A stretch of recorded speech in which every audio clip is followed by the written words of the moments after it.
Assalamualaikum warahmatullahi wabarakatuh. Kami dari kelompok 4, di sini kami akan mempresentasikan tentang klasifikasi protozoologi.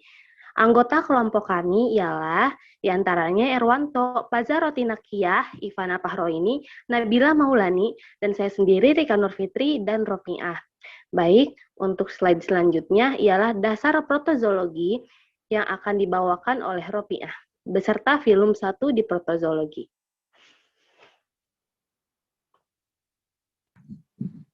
Dasar protozoologi. Definisi protozoa adalah organisme bersel satu yang hidup sendiri atau dalam bentuk koloni. Proto adalah pertama, zoon adalah hewan. Tiap protozoa merupakan kesatuan lengkap yang sanggup melakukan semua fungsi kehidupan, yang pada jasad lebih besar dilakukan oleh sel khusus. Pada beberapa protozoa, di dalam nukleus ini terdapat satu atau beberapa granula yang disebut anak inti, karyosom. Jumlah inti dapat satu atau lebih. Klasifikasi protozoologi. Filum protozoa dibagi menjadi 4 kelas berdasarkan alat gerak yang dimiliki, yaitu 1. Filum Rhizopoda atau Sarcodina. Unik seluler atau bersel satu, alat gerak berupa spoda bergerak dan menangkap makanannya dengan kaki semu. Bentuk tubuh tidak tepat atau berubah-ubah. Habitat perairan yang banyak mengandung zat organik di tubuh manusia atau hewan. Cara hidup heterotrof atau parasit, saprofit. Reproduksi vegetatif dengan pembelahan biner. Contoh Entamoeba historica, Entamoeba coli, Entamoeba gingivalis.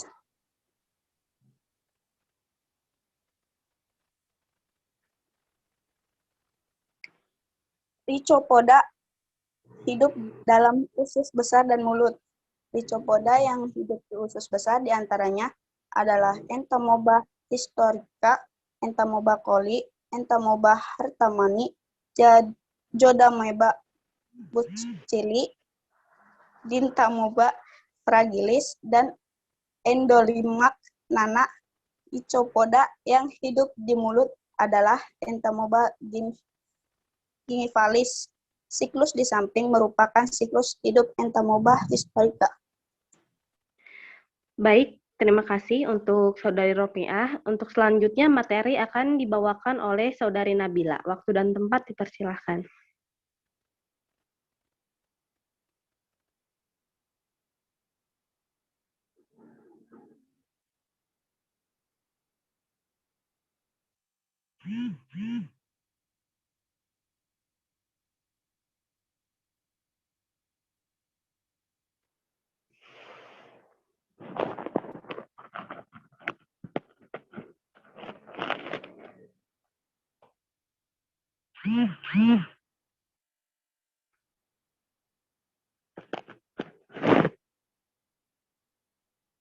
Baik, untuk film flagellata atau mastogopora ini, yaitu diantaranya ada uniseluler yang bergerak dengan bulu cambuk atau Latin flagel, itu adalah nama Latin dari cambuk, lalu cara hidupnya ini heterotrof atau parasit.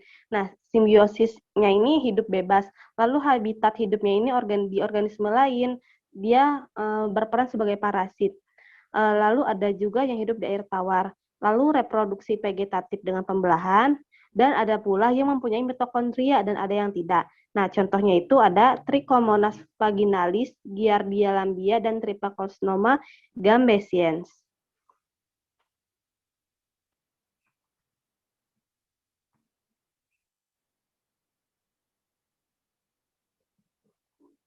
Baik, untuk slide selanjutnya.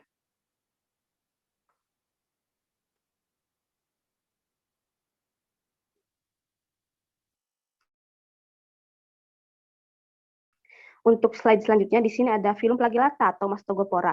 Nah, siklus hidup di bawah ini merupakan Trichomonas vaginalis, yaitu diawali dengan Trypozoid Trichoponas vaginalis yang masuk melalui hubungan kelamin, lalu ada Trypozoid yang vaginalis di prostat dan uretra laki-laki, lalu ada Tropozoid Trichomonas vaginalis, lalu akan menyebabkan infeksi vaginalis melalui hubungan kelamin atau hubungan seksual.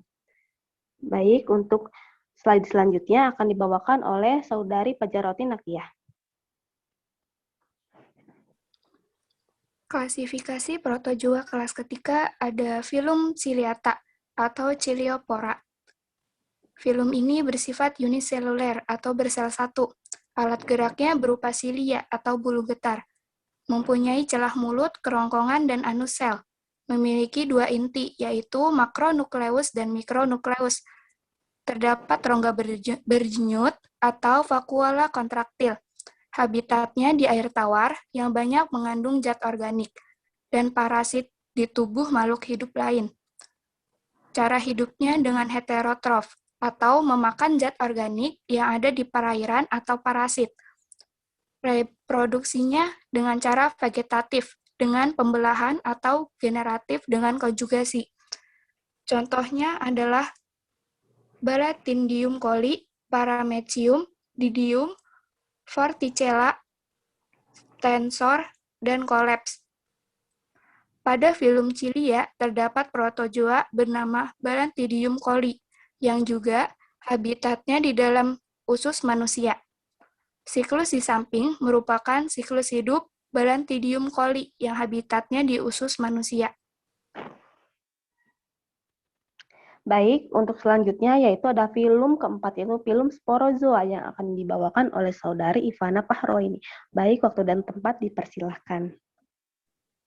Oke, yang keempat ada filum Sporozoa. Ciri-cirinya yaitu beruniseluler atau bersel satu, tidak mempunyai alat gerak. Cara hidupnya dengan heterotrof atau parasit pada manusia atau hewan. Reproduksinya secara vegetatif dengan skizogoni yaitu membelah diri pada tubuh manusia, dan sporogoni yaitu membara spora di dalam tubuh nyamuk. Generatif dengan peleburan dua gamet yang terjadi di dalam tubuh nyamuk. Contohnya ada Plasmodium vivax, Plasmodium falciparum, ada Plasmodium malaria. Di filum Sporozoa terdapat Plasmodium sp, Plasmodium vivax, Plasmodium falciparum, Plasmodium malaria, dan Plasmodium oval. Yang menjadi penyebab malaria yang tercipta melalui tusukan nyamuk, dan satu yang lainnya adalah Toxoplasma gondii yang menyebabkan toxoplasmosis yang tertular melalui konsumsi atau dari ibu hamil dan terinfeksi dan ditularkan pada bayi yang dikandungnya. Ini gambar untuk siklus hidupnya, Plasmodium sp sebelah kiri dan Toxoplasma gondii sebelah kanan. Baik, terima kasih untuk Saudari Ivana Pahroini atas penyampaian materinya. Dilanjutkan oleh slide selanjutnya, yaitu jenis penyakit dan manfaatnya, yang akan dibawakan oleh Saudara Erwanto. Waktu dan tempat dipersilahkan.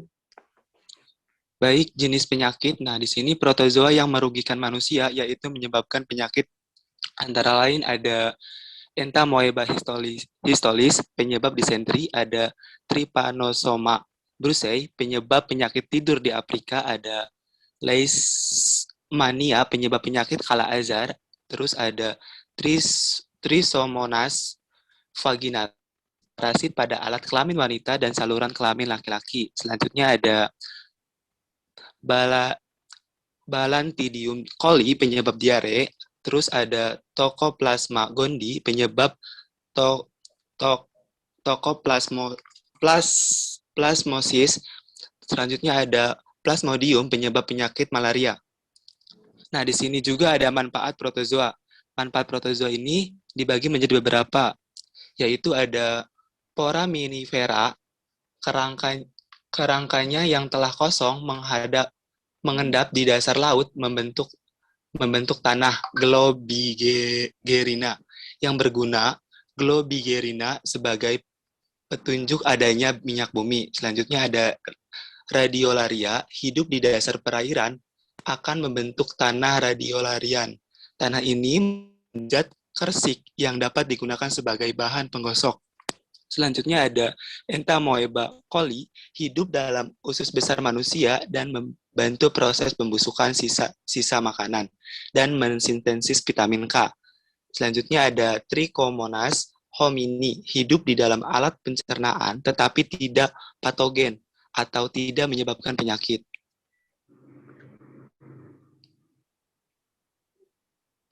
Baik, untuk slide selanjutnya akan dibacakan oleh saya sendiri.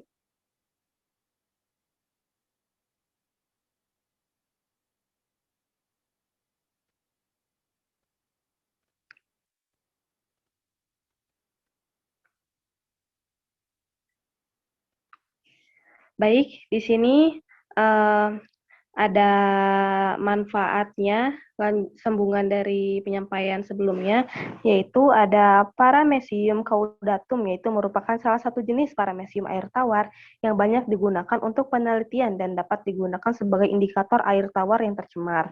Lalu ada juga Trichonympa sp, yaitu hidup di dalam usus rayap membentuk simbiosis mutualisme yang saling menguntungkan.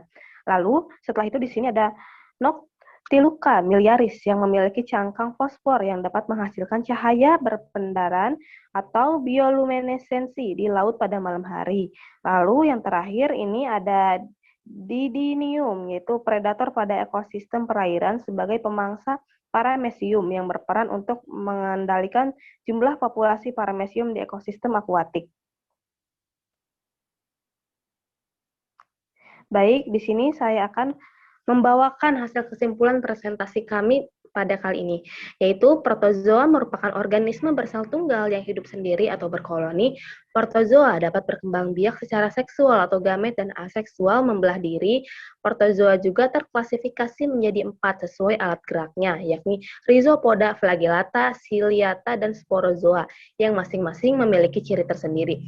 Setiap protozoa dapat menyebabkan penyakit yang berbeda, contohnya Plasmodium sp penyebab malaria, Trichomonas vaginalis penyebab penyakit pada vagina dan saluran kelamin laki-laki, Balatidium coli penyebab diare, dan lain sebagainya. Meskipun protozoa sering menyebabkan penyakit pada manusia, namun protozoa masih memiliki manfaat seperti Entamoeba coli di dalam usus yang membantu mensintesis vitamin K dan membantu pembusukan makanan, hingga Trichomonas homini yang hidup di saluran pencernaan namun tidak bersifat patogen.